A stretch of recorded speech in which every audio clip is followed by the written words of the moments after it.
얼마 전 한국에서 그 인천 상륙 작전이라는 영화가 상영이 됐습니다. 제가 알기로는 여기 LA에도 CGV라는 극장에서 지금 인천 상륙 작전이 방영되고 있습니다. 그렇다고 제가 그 극장에서 돈을 받아서 홍보하는 건 아니고요. 굉장히 좋은 영화라는 생각이 들었습니다. 그 인천 상륙 작전은 그 이름대로 그 전쟁, 한국 전쟁의 전세를 완전히 뒤엎어 놓았던 메가더 장군을 중심으로 한 인천 상륙 작전을 모토로 해서 만들어진 영화입니다. 그래서 그 영화를 만들어 놓고 그리고 그 영화를 상영하기 전에 평론가들을 불렀습니다. 그래서 시사회를 열었어요. 그래서 평론가들이 그 영화를 보고 나서 평점을 줬는데 평점이 3.3이었습니다. 10점 만점이에요. 그 정도 점수면 헐리우드, 삼류 헐리우드 액션 영화도 받기 힘든 점수입니다. 그 점수를 받은 거예요. 그래서 평론가들이 이렇게 이제 평을 해놨더라고요. 그 인천 상륙 작전에 대해서요. 2016년판 또리 장군, 멸공의 촛불, 겉멋 상륙 장렬, 반공주의와 영웅주의로 번복된 메가더에게 바치는 헌사, 이렇게 혹평을 해놨습니다. 왜냐하면 너무 공산주의는 나쁘게 그리고 또 우리 민주주의는 좋게 그리고 이런 것들이 너무 극명하게 나뉜다, 그래서 이런 혹평을 한 거예요. 3.3점입니다. 그런데 실제로 이 영화가 상영이 됐습니다. 그래서 많은 사람들이 그 영화를 보러 갔어요. 그리고 나서 관객들이 그 영화를 보고 나서 평점을 줬습니다. 몇 점이냐면 9.3점입니다. 거의 만점에 가까운 점수를 줬어요. 왜 이렇게 달랐냐 하면 관객들은요, 그 영화를 통해서 애국심을 느낀 겁니다. 나라를 사랑하는 그 마음을 그들이 공감한 겁니다. 나라를 위해서 어떻게 희생하고 헌신하는지, 그들의 희생과 헌신이 진짜 저런 건 헛된 게 아니라는 것을 그들이 공감하게 된 거예요. 뿐만이 아니라 권선징악을 그들이 느꼈습니다. 여러분, 오랜만에 듣는 말이죠. 권선징악, 무슨 뜻이죠? 선한 것은 승리하고 잘되고 악한 것은 망한다, 이런 그 진리가 거기에 안에 담겨 있는데 우리 한국 사람들이 그걸 동경하고 있는 거예요. 이 부조리하고 불평등한 이 세대에서 정말로 선이 좀 잘 됐으면 좋겠다, 악은 좀 망했으면 좋겠다, 그런 마음을 담고 있는데 그 영화가 그걸 보여준 거예요. 그래서 그들이 박수치며 환영하며 그 영화를 좋아해서 평점 9.3점을 준 겁니다. 오늘 본문 말씀을 보면 권선징악, 선은 흥하고 승리하며 악은 반드시 망한다는 그 진리가 정확하게 표현되고 있습니다. 오늘 본문 말씀의 주제예요. 한 절씩 한번 보실까요? 1절이요. 우선 악인에 대한 내용이죠. 오 용사여, 너는 어찌하여 악한 일을 자랑하느냐? 너는 어찌하여 경건한 사람에게 저지른 악한 일을 쉼없이 자랑하느냐? 악한 사람에 대한 얘기입니다. 근데 악한 사람들이 계속 쉼없이 악한 일을 자랑한다는 거예요. 2절이요. 너 속임수의 명수야. 너의 혀는 날카로운 칼날처럼 해로운 일만 꾸미는구나. 악인들은 속임수의 명수입니다. 그래서 해로운 일만 꾸미고 있습니다. 3절이요. 너는 착한 일보다 악한 일을 더 즐기고 옳은 말보다 거짓말을 더 사랑하는구나. 당연히 악인이니까 착한 일보다 악한 일을 더 좋아합니다. 그리고 옳은 말보다 거짓말을 더 사랑하는 거예요. 4절이요. 너 간사한 인간아, 너는 남을 해치는 말이라면 무슨 말이든지 좋아하는구나. 악인이니까 간사해요. 그리고 남을 해치는 말만 골라서 합니다. 남을 세워주고 섬겨주고 높여주는 말은 하지 않고 어떻게든 그 사람을 짓누르고 그 사람에게 상처를 주고 그리고 그 사람을 해치는 말만 하게 된다는 거죠. 그게 악인입니다. 그런데 악인의 그럼 마지막은 어떻게 될까요? 결과가요, 5절입니다. 하나님께서 너를 넘어뜨리고 영원히 없애버리실 것이다. 너를 장막에서 끌어내어 갈기갈기 찢어서 사람 사는 땅에서 영원히 뿌리 뽑아 버리실 것이다. 악은 뭐라고요? 완전히 망한다. 무시무시한 말이죠. 칭악입니다. 그렇게 말씀하고 계신 거예요. 그러면 의인은 어떻게 될까요? 의인은 어떤 사람들입니까? 6절 7절이요. 의인이 그 꼴을 보고 두려운 마음을 가지고 비웃으며 이르기를 저 사람은 하나님을 자기의 피난처로 삼지 않고 제가 가진 많은 재산만을 의지하며 자기의 폭력으로 힘을 쓰던 자다 할 것이다. 아멘. 의인들은 악인의 멸망을 지켜보게 된다는 거예요. 그리고 그들의 모든 잘못된 것들을 비웃게 된다고 얘기합니다. 그래서 그들 보면서 그렇게 얘기하는 거예요. 봐라, 너희가 왜 그렇게 됐느냐? 너희는 하나님을 너희의 피난처로 삼지 않았고 너희가 가진 많은 재산만을 의지했고 하나님의 그 선하심이 아니라 자기의 폭력으로 힘을 썼기 때문이다 라고 악인들을 비웃게 된다는 거예요. 그러면 악인들과 달리 의인들은 어떤 사람들이죠? 8절 말씀이요, 그러나 나는 하나님의 집에서 자라는 푸른 잎이 무성한 올리브 나무처럼 언제나 하나님의 한결같은 사랑만을 의지하련다. 의인은 어떤 사람입니까? 하나님의 집에 거하는 사람입니다. 그리고 하나님의 한결같은 사랑, 헤세드, 그 사랑을 의지하고 그 사랑을 구하는 사람입니다. 그 사람들이 의인입니다. 그러면 의인의 마지막은 어떻게 될까요? 바로 푸른 올리브 나무가 됩니다. 사랑하는 성도 여러분, 우리 모두가 이런 푸른 올리브 나무가 될 수 있기를 간절히 축원합니다. 근데 왜 시편 저자는 다른 나무들도 많은데 꼭 푸른 올리브 나무라고 의인을 표현을 했을까요? 성경학자에 의하면 올리브 나무는 여러 가지 특성이 있습니다. 첫 번째로요, 올리브 나무는요 굉장하게 다양한 데 쓰입니다. 첫 번째로 올리브는 어디에다가 쓸 수 있죠? 먹는 데요. 먹는 데 쓴다는 거예요. 미국에서도 먹는 데 많이 씁니다. 보통 어디 쓰이죠? 피자예요. 여러분 피자 시키면 동그란 거 나오잖아요. 시커먼 거. 올리브, 저도 피자를 통해서 올리브를 많이 먹습니다. 다른 때는 안 먹어도요. 식용으로 쓰이는 거예요. 또 올리브는 어디에 쓰일 수 있을까요? 기름이요, 식용유요. 올리브는 특별히 다른 기름들보다 변질이 덜 된대요. 식용유로 만들어 놓으면요. 그래서 식용유로 잘 씁니다. 저도 올리브 기름을 쓸 때가 있습니다. 계란 후라이 해 먹을 때요. 계란 후라이 이렇게 쫙 해서 해 먹을 때 올리브를 넣으면 뭔가 건강한 것 같아요. 올리브가 좋다는 말을 많이 들어서. 그래서 굉장히 제가 잘 쓰는 그 기름 중에 하나가 바로 올리브 기름입니다. 식용유로 쓰입니다. 뿐만이 아니라요, 올리브 기름은 약으로도 쓰인대요. 위생이나 아니면 치료하는데 치료약으로 쓰인다고 얘기합니다. 그러니까 상처가 났는데 올리브 기름을 바르면 빨리 낫는다는 거예요. 혹시 한번 실험해 보셔도 좋겠습니다. 그런데 또 하나, 올리브가 어디에 쓰이느냐? 여자분들이 좋아하실 것 같은데 화장품에 쓰인대요. 여러분 올리브를 바르면요 바삭바삭한 그냥 그런 피부들이, 쩍쩍 갈라지는 피부들이 아주 반들반들 맨지러워진대요. 못 믿으시면 한번 해보시기 바랍니다. 집에 올리브유가 있으면 한번 발라보세요. 정말 그렇게 되는지. 기름이니까 그렇게 될 것 같아요. 그죠? 그런 데 쓰입니다. 근데 또 하나는 올리브가 어디 쓰이느냐? 등유, 등불에 기름을 쓰는데도 올리브가 쓰인다고. 그래서 너무 다양하게 쓰인다고 얘기하고 있습니다. 저는요, 우리 모두에게 이런 올리브의 축복이 있기를 간절히 바랍니다. 그래서 다양한 곳에서, 많은 부분에서, 모든 곳에서 이러한 축복을 풍성하게 받을 수 있기를 간절히 축원합니다. 두 번째로, 올리브는요 잘 버틴대요. 사막 기후를 잘 이겨내는 것이 올리브 나무라고 얘기합니다. 사막 기후에서 곡식은 잘 자라기가 어렵습니다. 비가 많이 오고 풍성하게 오면 밀이나 보리가 잘 자라고 풍성한 수확을 거둘 수 있지만, 만약에 비가 모자라고 바싹바싹 마르면 농사를 망치는 거예요. 거둘 수가 없습니다. 그러니까 믿을 수가 없는 거예요.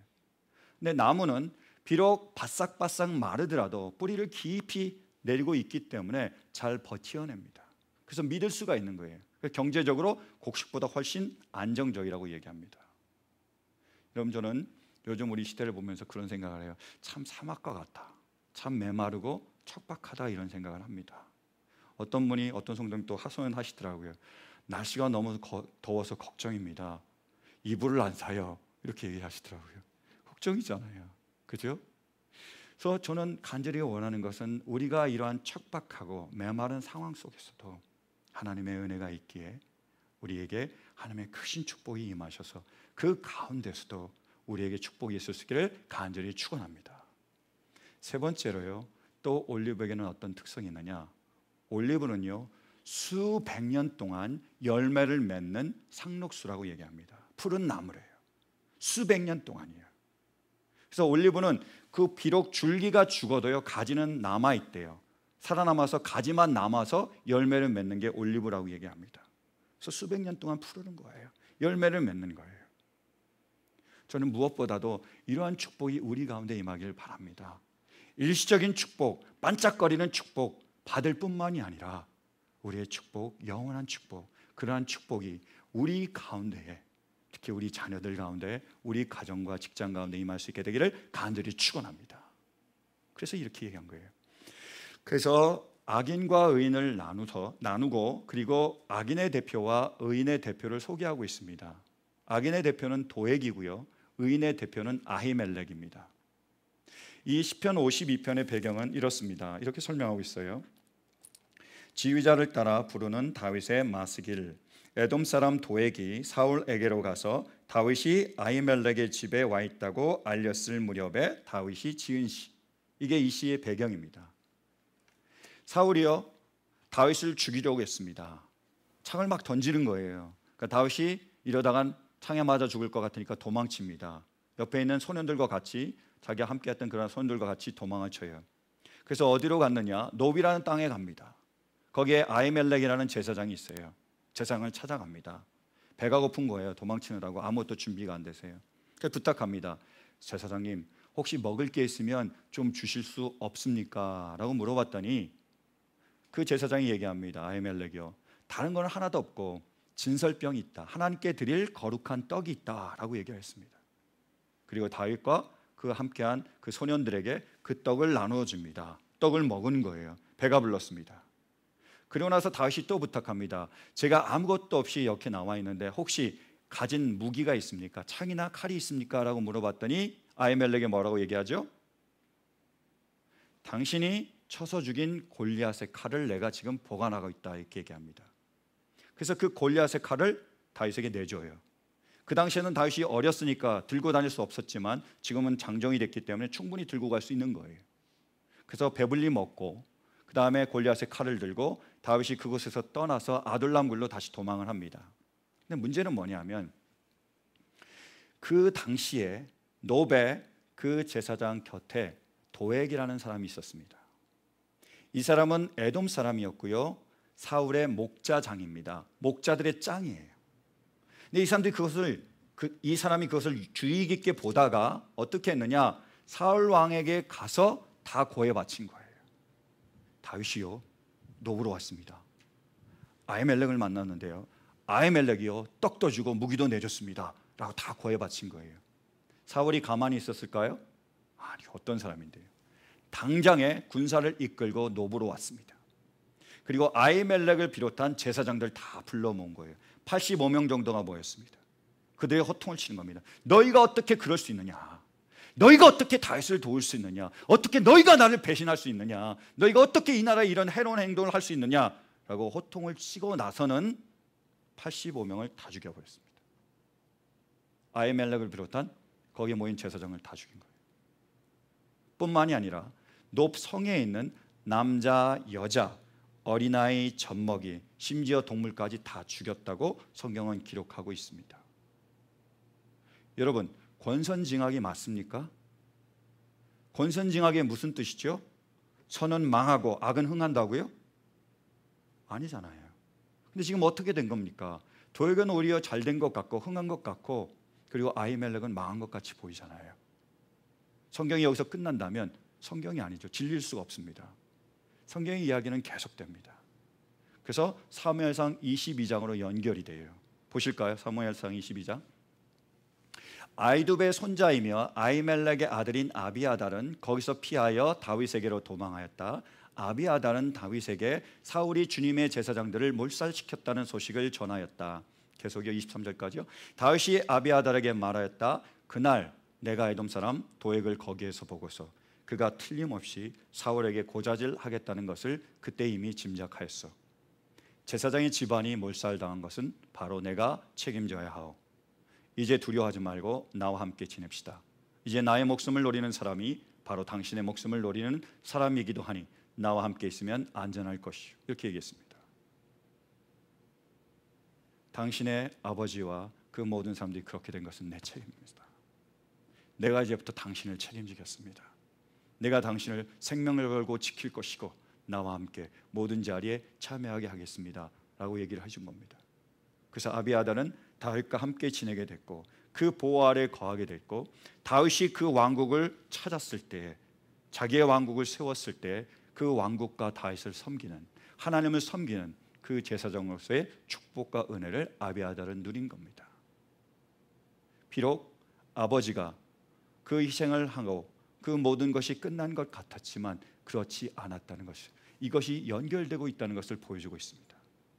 이 이야기가요, 예수님께까지도 연결이 됩니다. 예수님도 이 말씀을 하세요. 보실까요? 마가복음 2장이요.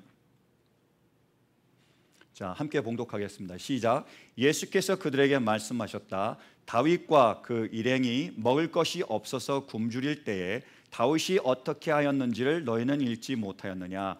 아비아달 대제사장 때에 다윗이 하나님의 집에 들어가서 제사장들 밖에는 먹어서는 안 되는 제단빵을 먹고 그 일행에게도 주지 않았느냐? 아멘. 예수님께서 제자들에게 그리고 바리새인들에게 이렇게 얘기했습니다. 안식일에 대해서 얘기하면서요. 여러분, 좀 이상하지 않습니까?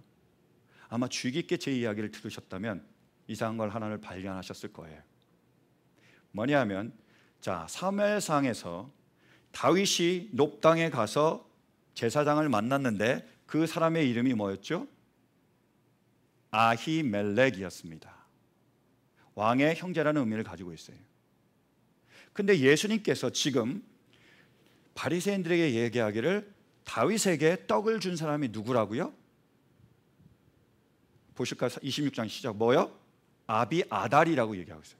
분명히 아히멜렉이 떡을 줬는데 예수님께서는 아비아달이 줬다고 얘기하고 있어요. 왜 그러셨을까요? 예수님이 착각하셨을까요? 제가 요즘 나이가 들면서 자꾸 이름이 헷갈릴 때가 있어요. 여러분, 윤기범 선교사님의 딸 이름이 혹시 뭔지 아십니까? 담비입니다. 근데 자꾸 제가 은비라고 얘기한대요. 그래서 지난 주일도 제가 은비 이렇게 얘기를 했대요. 여러분, 윤 선교사님의 딸의 이름은 뭐죠? 여러분까지 전염되면 안 됩니다. 그러니까 오락가락 하는 거예요. 그죠? 헷갈리는 거예요. 예수님이 그래서 그렇게 하신 게 아니에요.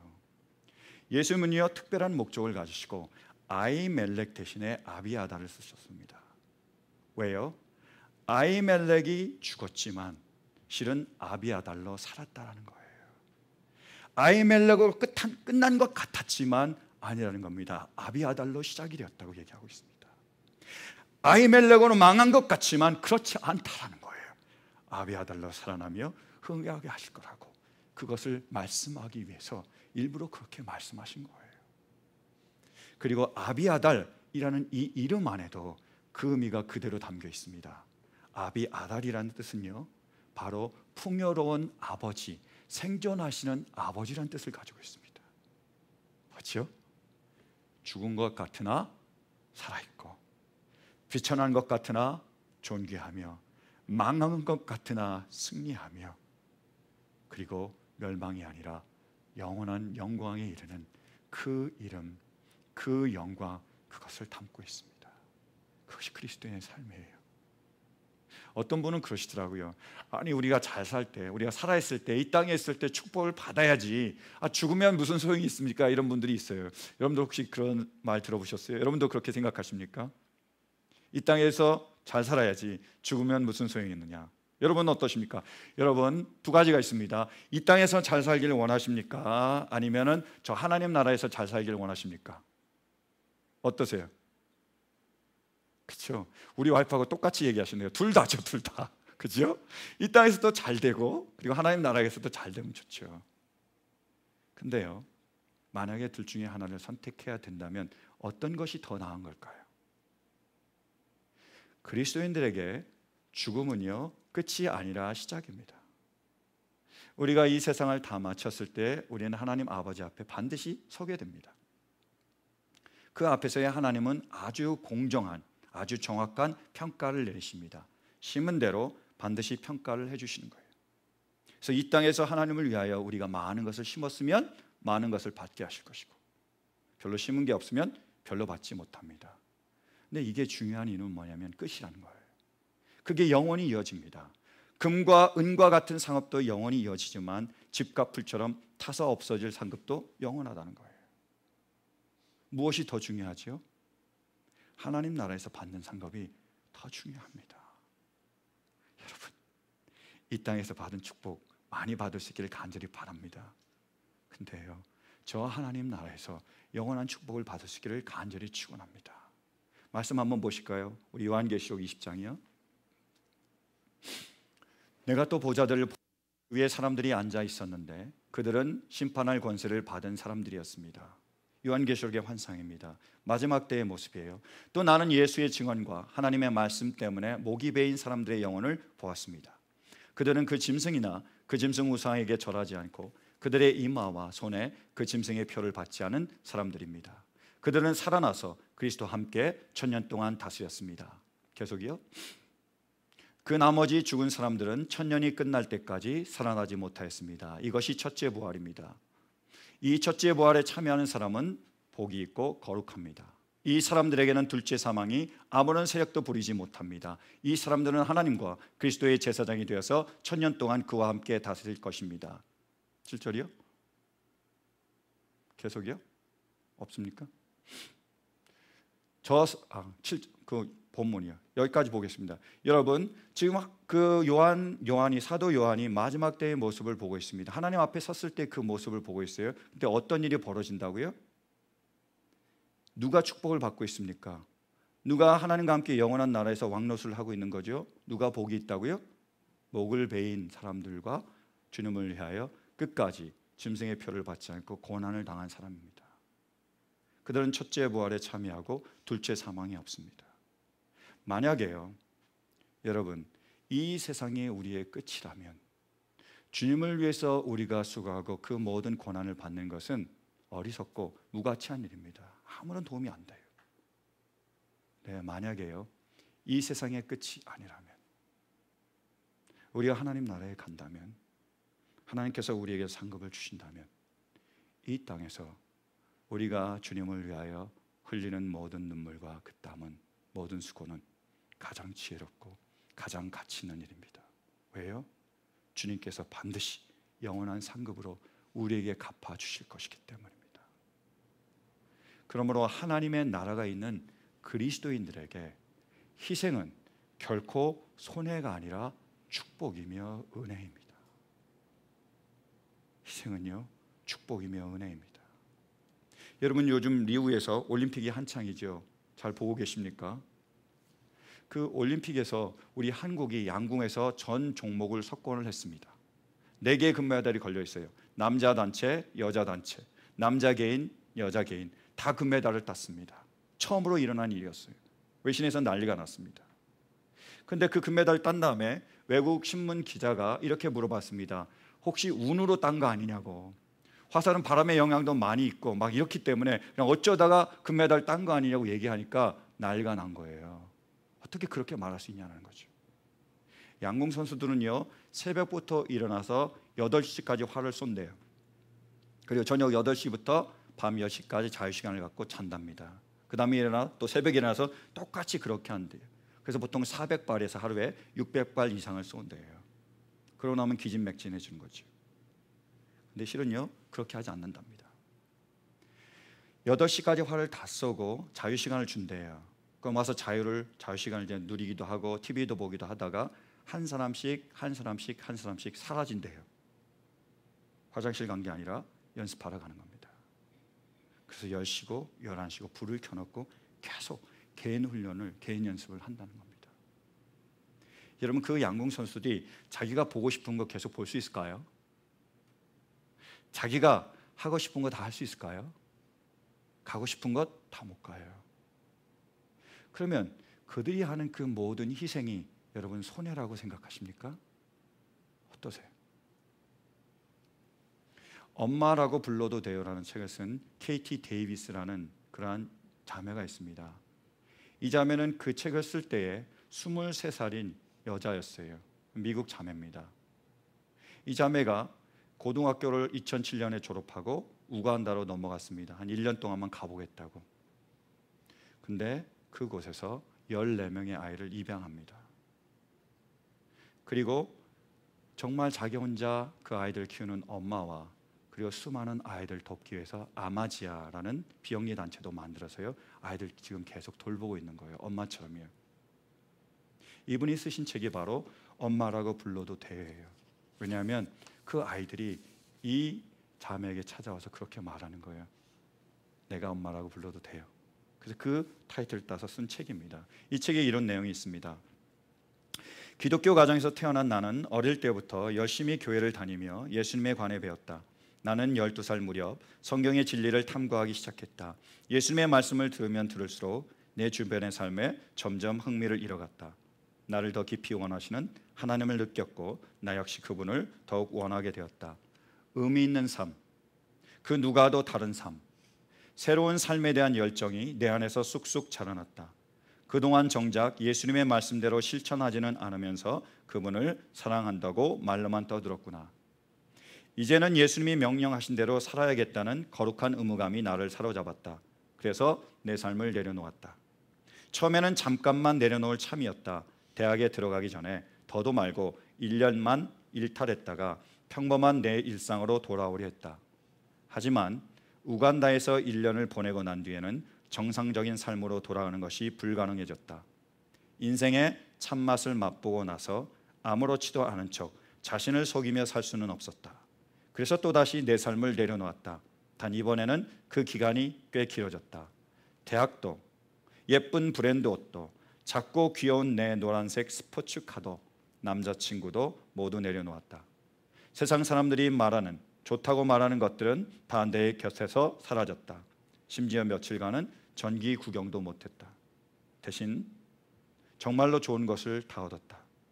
이 세상보다 좋은 곳에서 온 깊은 평안과 기쁨을 경험했다. 과연 지금보다 더 행복할 수 있을까 싶었다. 예수님은 내 삶을 송두리째 뒤흔들어 놓으신 다음 처음보다 훨씬 더 아름답게 짜맞추어 주셨다. 만나는 사람마다 내게 이런 위험한 삶이 두렵지 않느냐고 묻는다. 그러나 나는 오히려 편안한 삶이 더 두렵다. 마태복음 10장 28절은 몸을 파괴하는 것이 아니라 영혼을 파괴하는 것을 두려워하라고 말한다. 우간다에는 몸을 파괴할 수 있는 것들이 천지에 널려 있다. 죽을 병에 걸린 사람을 하루도 만나지 않고 넘어가는 날은 없는데 나 말고 그들을 도울 수 있는 사람이 아무도 없다. 내가 사는 곳에서 불과 몇 시간만 가면 세상에서 가장 긴 전쟁이 벌어지고 있다. 그곳에서는 당장 내일 어떤 일이 일어날지 아무도 모른다. 내가 이렇게 위험천만한 곳으로 온 것은 영혼을 파괴할 수 있는 현실 안주와 안락, 무지로부터 탈출하기 위해서다.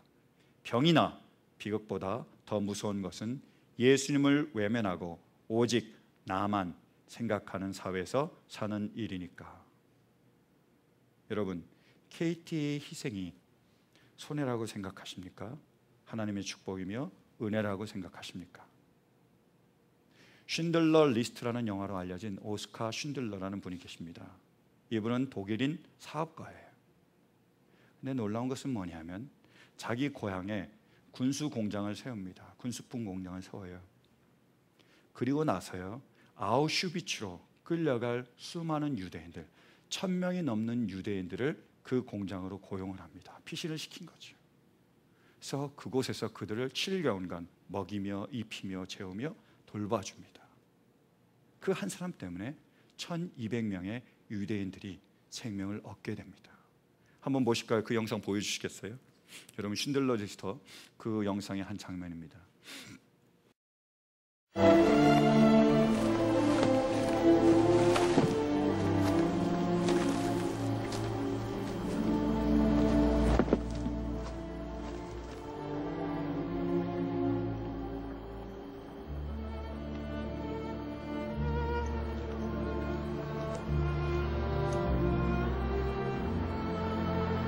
It's Hebrew from the Talmud. It says, whoever saves one life saves the world entire.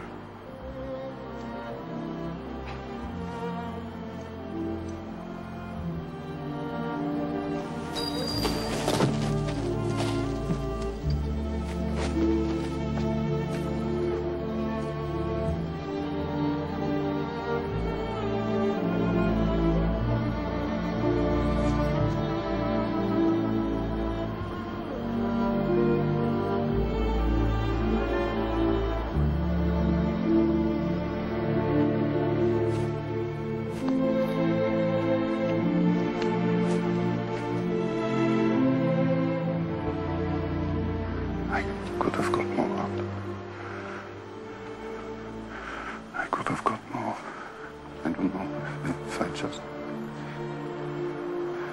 I could have got more. Oscar, there are 1,100 people who are alive because of you. Look at them. If I'd made more money.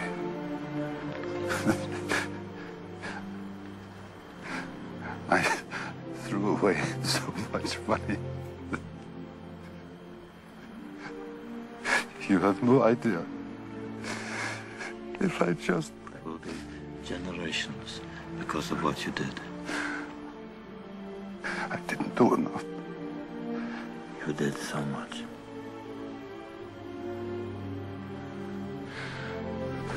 This car. Kurt would have bought this car. Why did I keep the car? 10 people right there. 10 people. 10 more people. This pin. 2 people. This is gold. 2 more people. You would have given me 2 for it. At least 1. You would have given me 1. 1 more. 1 more person. Person, Stan. For this. I could have become 1 more person. And I didn't. I didn't.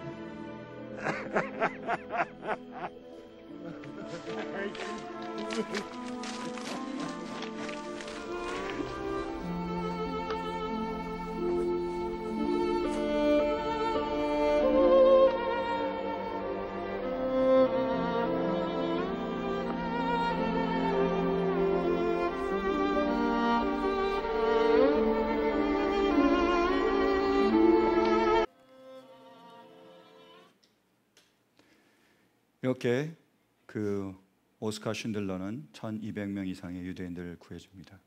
근데요, 그들을 구해주고 그리고 7개월 동안 그들 먹이고 입히느라고 엄청나게 빚을 졌습니다. 그리고 그 다음에 그 빚 때문에 쫄딱 망했어요. 폭삭 망했습니다. 그리고 1974년에 숨을 거두었습니다. 그가 숨을 거두었을 때 유대인들이 그를 찾아와서 그 신을 가져다가 예루살렘으로 옮겨놨습니다. 그리고 시온 산에 있는 유대인 기독교 교회에 안장을 했습니다. 그의 비석에는 이렇게 쓰여 있다고 얘기합니다. 박해받는 1,200명의 유대인들을 살린 영원히 잊지 못할 생명의 은인. 여러분, 아주 간단하지만요, 정말 제가 평생 잊지 못할 예화 하나가 있습니다. 너무 심각하게 듣지 마시고요.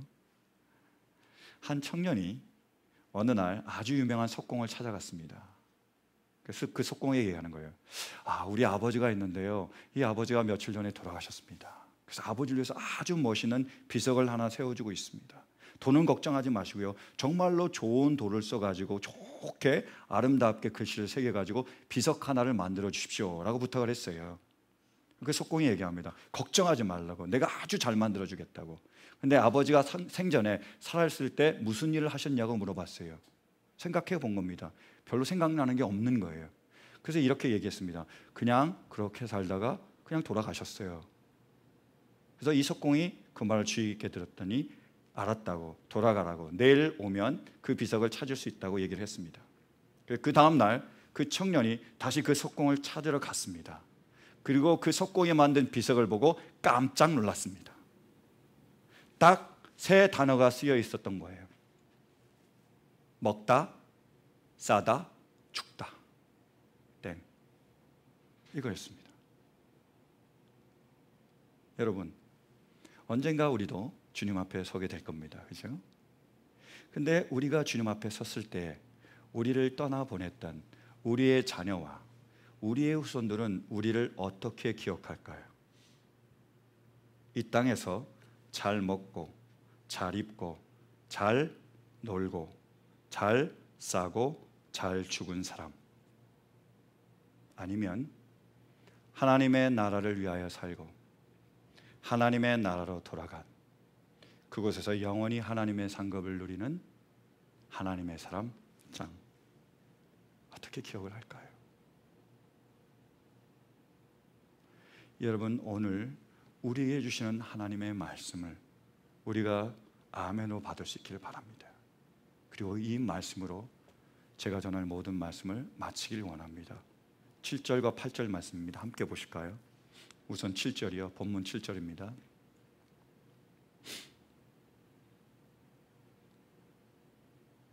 저 사람은 하나님을 자기의 피난처로 삼지 않고 제가 가진 많은 재산만을 의지하며 자기의 폭력으로 힘을 쓰던 자다 할 것이다. 사랑하는 성도 여러분, 간절히 원하옵기는 우리 모두가 이런 사람이 되지 않기를 간절히 축원합니다. 8절이요. 그러나 나는 하나님의 집에서 자라는 푸른 잎이 무성한 올리브 나무처럼 언제나 하나님의 한결같은 사랑만을 의지하련다. 아멘. 저는 우리 모두가 이런 사람이 될 수 있기를 간절히 축원합니다. 사랑하는 성도 여러분, 우리 모두가 푸른 올리브 나무가 되는 그런 축복이 우리 가운데 있게 되기를 간절히 축원합니다. 우리 함께 기도하시겠습니다.